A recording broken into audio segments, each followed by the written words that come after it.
my first episode, I want to introduce you guys to why real estate, divorce, and single mom. The past few years, I've been a real estate agent in an unknown state that I've never lived in, no family, no friends, no support whatsoever, raising at that time was a 2-year-old and a 4-year-old. And now, while I was going through a divorce, now I'm a single mom of a 5-year-old and a 7-year-old. So I want to show you that it's being successful is the meaning behind it. Like, I have my kids, and why I have my kids, they are the ones that give me a lot of perseverance, determination, and not the will of giving up. At times, yes, it was rough for me because I was broke. 3 years ago, we were living paycheck to paycheck, and it was not easy at all because I didn't have a salary. I didn't have a, you know, I didn't have a paycheck. I didn't have a job. And back in 2015, I got laid off. I was a director of sales and marketing for a hotel in North Dakota. And on my third trimester of pregnancy, I got laid off. And I was not expecting that at all. And I interviewed probably over 300 to 500 jobs worldwide. Worldwide, I would say nationwide. I came here for interviews. I went to Minnesota. I went to Texas. I went to California. I was looking jobs all over the place, but I didn't get hired. And sometimes when one door closes, there's a lot of other doors, other opportunities that we don't see at that time. And I didn't see that. I was really negative. I didn't know what to expect. And I wanted, like, for instance, one of the interviews I went was for Delta Airlines for a flight attendant. Then I interviewed for PepsiCo, which is Pepsi. I interviewed for the regional manager position. And I went to I think it was 7 or 8 interviews at that time. And I made it through the three top candidates. So it was, when I got turned down for that job, I was really disappointed. So after that, I decided to go ahead and I wanted to open my own business. I wanted to have my own business, and I didn't know what to do. So I wanted to open a bakery because I love baking. I enjoy that so much that even as I had my marketing degree and I have my master's degree, I have a bachelor's and a master's degree, I decided to go to pastry chef school. And I did it online while I was a stay-at-home mom between 2015 and 2017, I think I finished. So I finished, I did my internship in Chateau Lawn here in Georgia. And it was something that I did not want to do.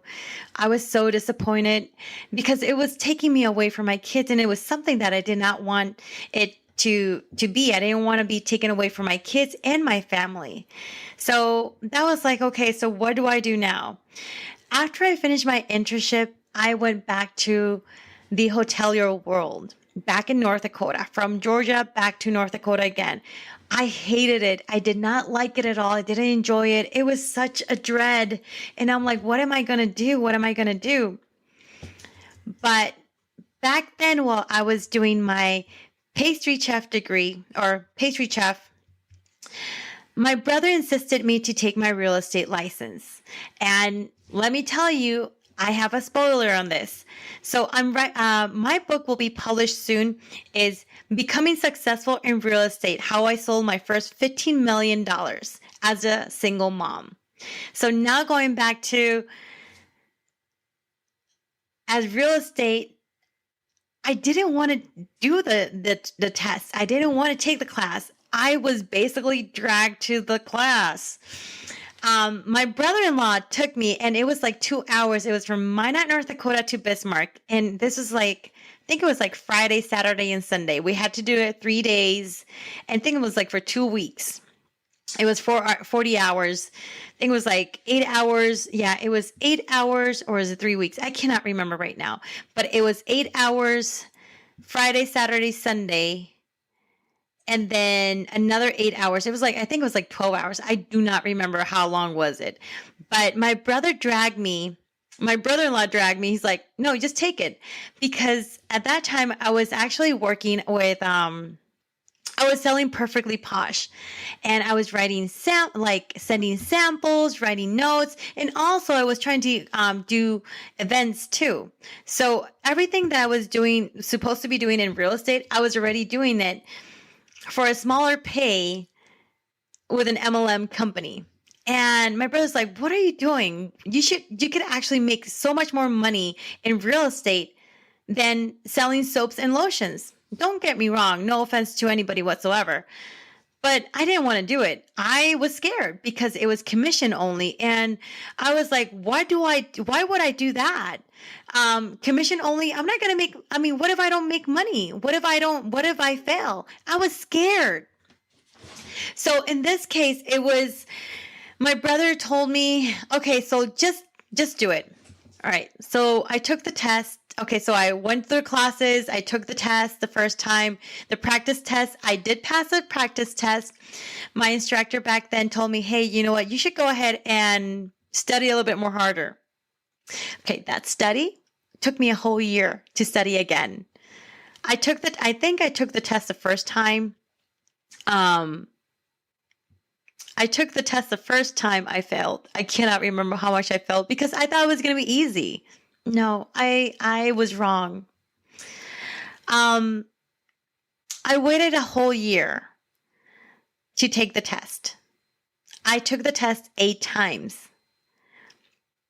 But before, while I was taking the test 8 times, I did my internship at Chateau Lawn. I had already completed my class because I did it while I was doing pastry chef school, and I was also doing pastry chef school, Perfectly Posh, and I was also studying for my real estate, which I really wasn't that concentrated on that. But in this case, it was when I came back from Georgia to North Dakota. I was offered a sales manager position, and at this hotel, I'm not going to mention the name, but I was really disappointed because they had offered me the director of sales and marketing position. Unfortunately, that didn't happen, but God had other plans for me. And I became really stressful during that time. And I was like so frustrated because I didn't want to be there. They told me, hey, you know what? They're going to fire this person. You're going to get that position. I'm like, okay, you're just going to be they're going to be training you and all that, but don't say anything. I'm like, okay, this is fine. I will go ahead and do that. I won't say anything. I had a meeting with a regional manager, the general manager at that time. And when the time came, because I was already 3 months, I was like, what the heck is going on here? This is basically at the hotel I was working back in Minot, North Dakota, the second time. And they didn't know what to tell me. They're like, hey, you know what? This is not happening. We don't know. There's a lot of conflict. I'm like, you know what? I put in my 2 weeks. I couldn't do it. I couldn't go back to the hotel world. And it was so frustrating for me because being a stay-at-home mom between 2015 to 2018, I was like, I couldn't go back. I could not do it. I was so stressed, and it was such an anxiety. When you don't like something, you just don't want to do it. So that's what happened to me the second time I went back to the hotel business. And my husband at that time, he's like, look, Cindy, why don't you go ahead and study for your real estate test? You're going to do amazing. He supported me on that completely. And I am so grateful for that. My brother-in-law were the same way too. Like, Cindy, you got to get your real estate license. I'm like, but I don't want to do real estate. I don't want to fail. I'm scared. I don't want to live just by, commission. What if I don't make it? And I was in North Dakota back then, and the market in North Dakota is really different than the one in Georgia. So back in May 2018, um, the father of the kids, my husband at that time, he's like, "Hey, we got orders to South Korea." I'm like, "Okay, so what now?" So we're going to South Korea. He's like, "No, I'm going to South Korea. You're staying. It's in company, but we'll be there for a year. I'll be there for a year." I'm like, "Okay, we'll make it work. No problem." He's about to retire now. And so then when he got to South Korea, I continued taking my test. Keep in mind, I took this test 8 times. 8 times. So don't get discouraged if you ever actually go ahead and um, take the test more than one time, because you know what? Think about me. I never gave up, and look how I love real estate. I am very passionate about real estate, and I love helping people. So don't ever give up. The great agent, you know what it is the ones that never give up. That's important. So now going back to the test, I mean, I don't know how many hours I studied, and I use so many programs. I cannot remember the programs that I used. I can actually find them out. But there was a program that was really, really good for me that helped me a lot, because I mean, I think it's 27 chapters that you go through that book. Believe me, when I'm telling you 27 chapters, you know what is reading every single word out of that book. After a year I took from that, the year I took off after taking the course. So I was missing the test like by a point or two sometimes, but the beginning was like more than 2 points. But hey, you know what? I'm being honest here. I'm not going to lie. It was not an easy test. So the last few times, it was like the last 3 or 4 times, I was missing it by a point. So let me tell you something here. When I was actually missing it by a point, I had run out of time. I had to resubmit the whole documentation, all the paperwork, getting like, hey, permission to extend that. Like, I am going to pass this test.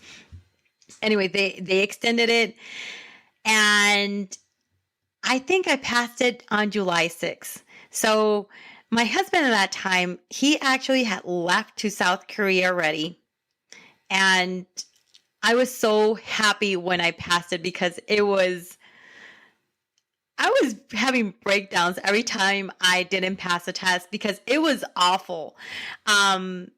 It was doing something to me emotionally, mentally, and because I wanted to pass the test. I wanted so bad. I didn't want to continue driving 2 hours one way, 2 hours another way. It was like 4 hours. And I finally passed the test. I was so, so happy.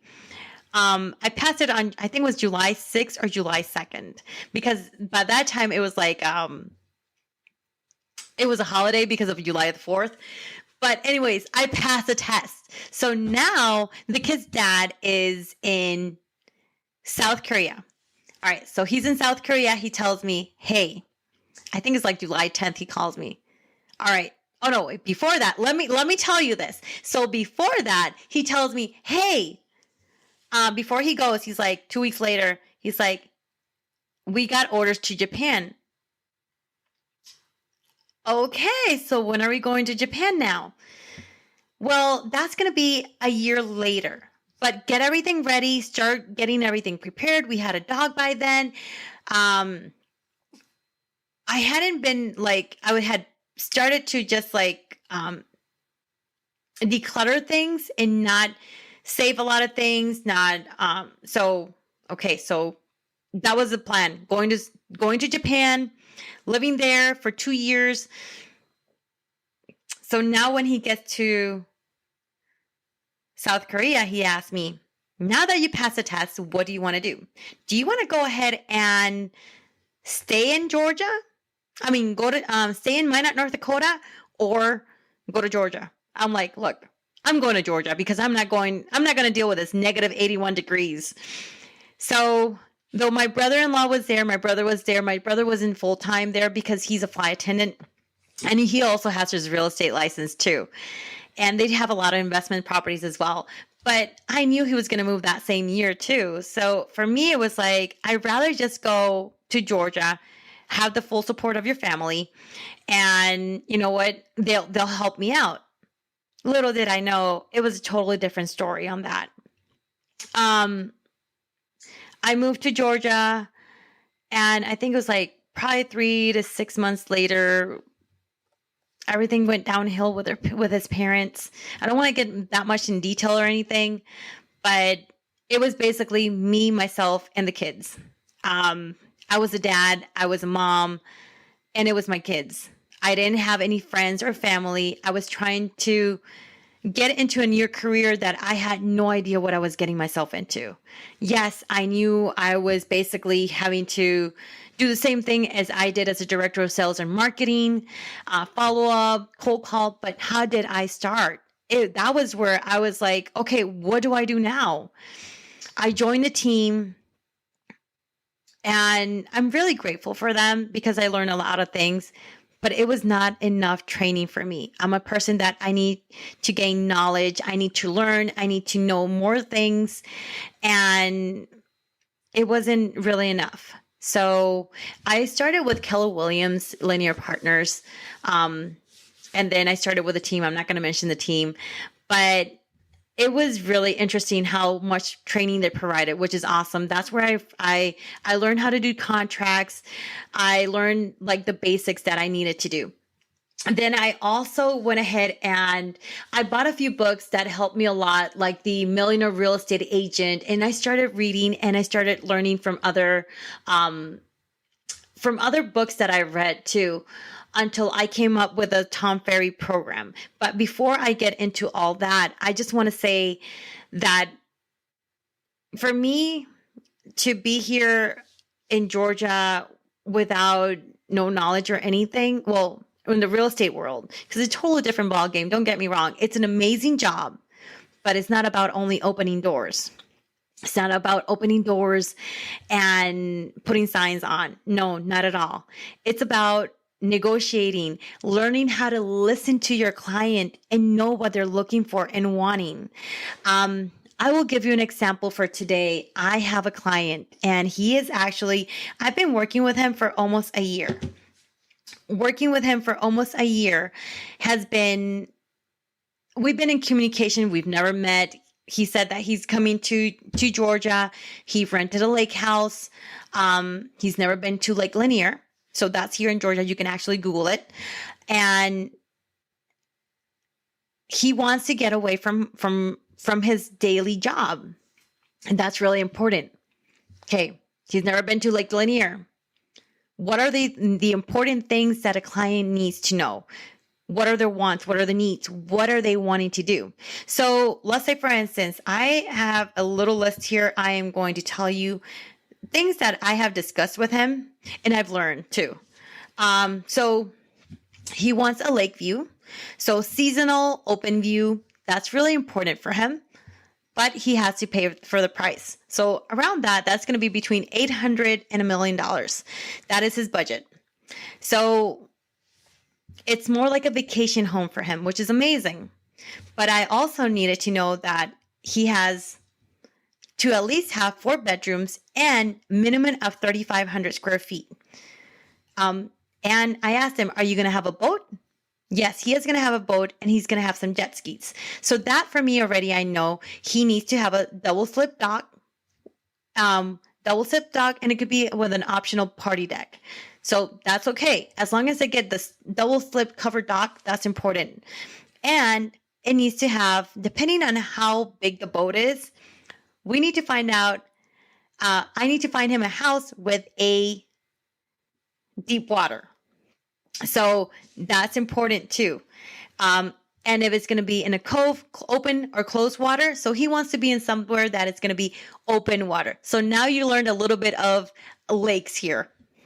There's a few properties, and I'll be showing him properties. Keep in mind, I live in Georgia. I'm a real estate agent in Georgia, the state of Georgia, here in the United States. So I am going to be sending me houses in Gwinnett County, Dawson County, Forsyth County, and Hall County.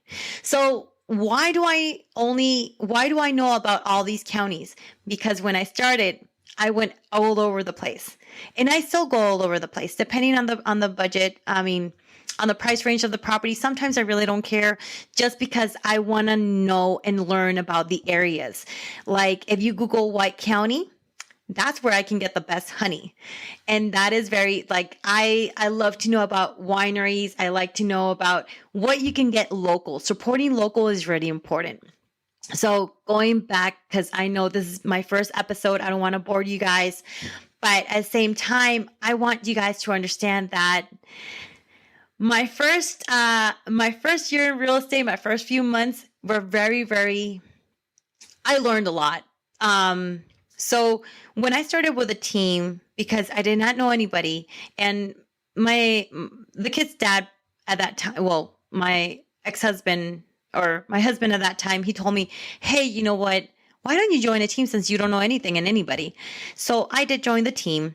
And what I did was I started cold calling and I started sending notes. So if you see, like, I didn't send them this note. I sent, like, this is my brand now, my hot pink.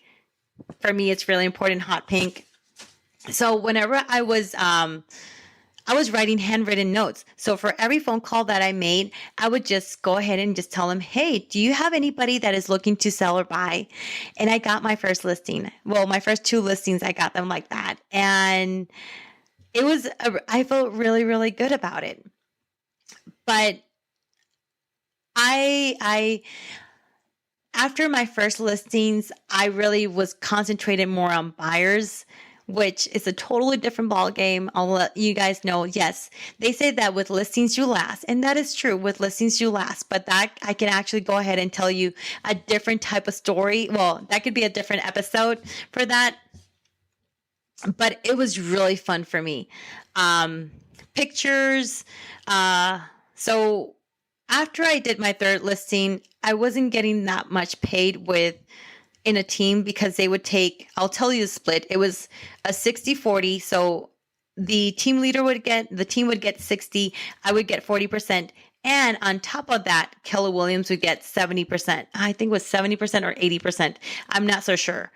But it ended up being like $2,000. And me being at that time, the kid's dad was living overseas and I was in Georgia. It wasn't cutting it. That's one of the reasons I'm like, look, if I can actually get better training with Keller Williams, which is part of where the team was, and a better split, then I went ahead and did that. So that was my first rodeo with that one. Then I switched brokerages. In 2000, I cannot remember. It was probably was like February or March. I would have to look at the dates, to 100% commission brokerage, and not going to mention who it was. But in this case, it was a learning experience because the broker did not have that much experience. I have usually a lot of situations that get, they're unicorn situations. So it's just like, okay, let's go. But it was an amazing experience. I can talk about a little bit more in detail how it went. But this is my first episode of real estate, divorce, and single mom. So I will tell you guys a little bit more about this on the next episode. Please let me know if you guys have any questions, any concerns. I will love to answer them. And I hope you guys enjoyed my first episode, and I look forward for the second one. So this is Cindy Pressgrace, and have a wonderful day.